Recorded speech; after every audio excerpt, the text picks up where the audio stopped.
国内电动车是哪来啦？这业立委指出讲，全国148间大厦加起来，只有217个停车位有电动车的充电设备。有学生惊讲，伫咧校园内面因会飙车，希望政府赶紧来改善这个问题。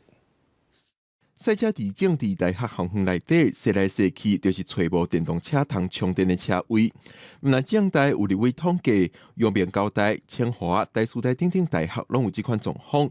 全国148间大专院校，通互电动车充电的停车格加起来只有217家。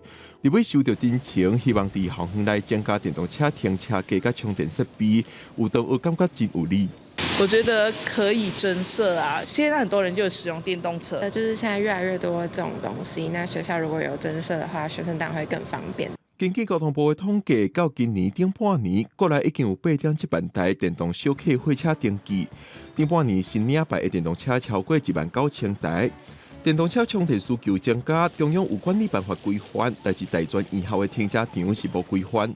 中央交通部有规定，有这个管理办法的规定，就是公有2%以上，民营1%以上。所以我希望教育部回去跟大专院校就是我觉得你们也应该定一个比例啊。目前是大概由各大学它依自己校内的需求跟规划在进行中，那有部分是对外营业，还有部分是没有的，来增加这个充电桩的停车格，那我们一定会带回去跟学校这边宣达。那也希望说，学校应该要适时来调整。但是说充电条继续无俗，有学生建议电路较旧的学校，爱先把电路整理好势较安全。